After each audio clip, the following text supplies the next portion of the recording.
So this weekend we were in Pinehurst, North Carolina, where I spoke to a group of military churches, talking through Leadership Pipeline with them. A phenomenal experience, great group of guys. Nobody gets pipeline like the military guys. Anyway, we wrapped up there, 1 o'clock today, something like that. And we drove over to Wilmington, where we're going to do a one-day date. We've been here a few times, but have never explored Wilmington. So we're going to sort of take 24 hours, do a one-day date, and dive deep into Wilmington, explore historic downtown, go to some of the beaches, and just see what the city has to offer.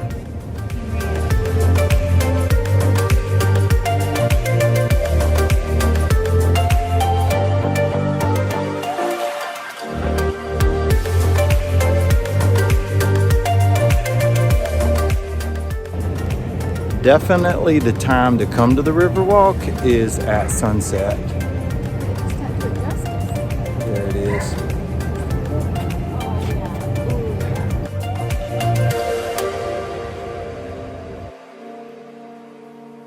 I was talking to Stan Endicott on the phone yesterday, and he said that he went into a Waffle House. He said, I just love people. I'm interested in people. He said, so I was in Waffle House. It was late one night. It was like midnight. And I asked the chef, he said, hey, would you show me how you do your job? And the young man said, yeah, I would love to. And so the guy starts showing him around Waffle House, behind the scenes, how to make the waffles and all this detailed stuff. And Stan was so impressed. And he said, I looked at this young man and said, you keep up this type of work and this type of quality, you're gonna be running this place one day. And it's just the type of guy Stan is. It was Waffle House. It was Waffle House, yeah. And so he takes the time to get to know a guy, gets to know him, interested in what he's doing and how he makes waffles, and then finds a way to encourage him in that. Wow. And so that was a highlight of my week this week, just talking to Stan. And Stan's 75 years old and just so 74. Just a godly, full of life, godly man who just spends his life encouraging others. Wow.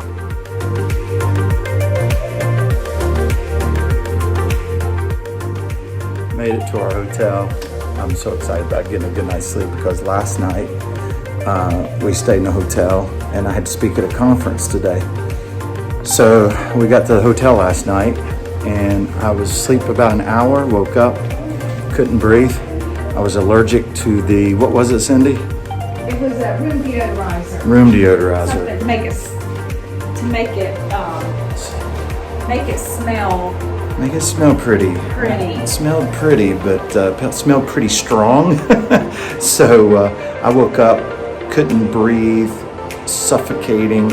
So I went out and slept in the car last night at midnight until 6:30 this morning, and then had to go speak at a conference.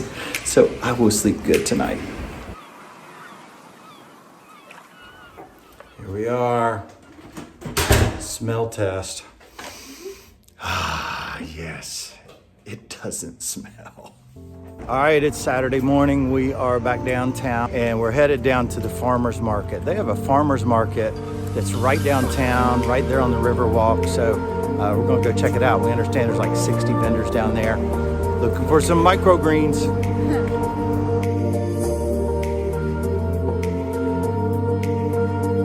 Just found one of my favorites, which is a microgreen booth, and I'm trying kohlrabi for my first time. It tastes like cabbage. So good. 40 times the nutrient power than a full-grown vegetable. So love this stuff. All right, we got our microgreens. We got radishes and the kohlrabi.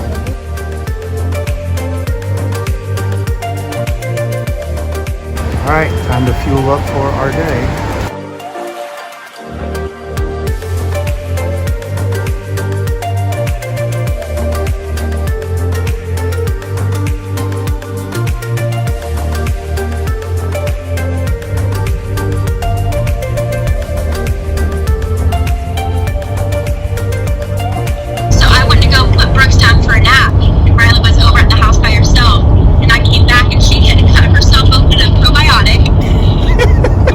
When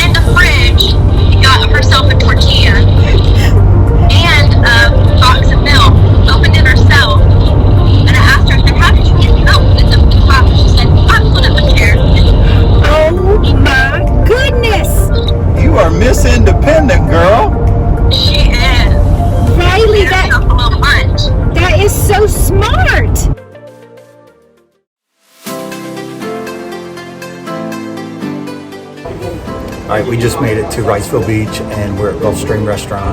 Going to eat some lunch here, and so we're just sitting here talking about parenting, grandparenting, and Cindy found a little something that was really good.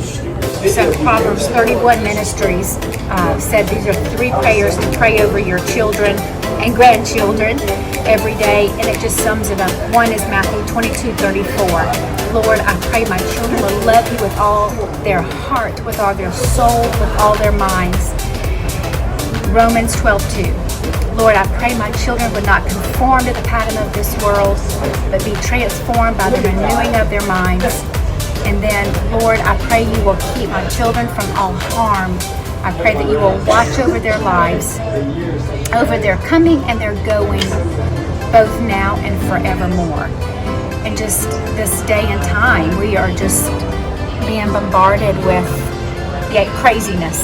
And so I just think, those are 3 scriptures that we just need to pray over our children and grandchildren every day. So good, just covers it all.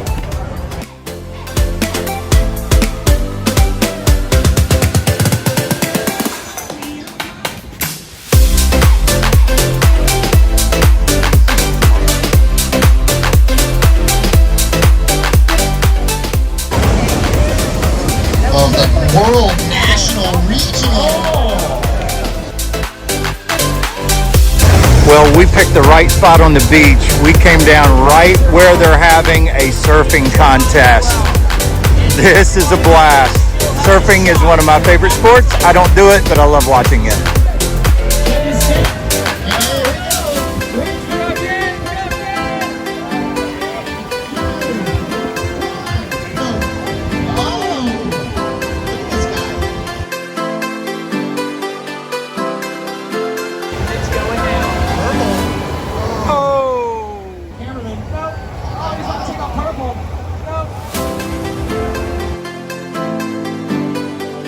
Walking down Wrightsville Beach, the beaches we visited the past month. Cindy's looked for seashells, she's looked for driftwood, she's looked for, I don't know, other little things. But this beach, the best thing looking for is people watching. That's what this beach is good for.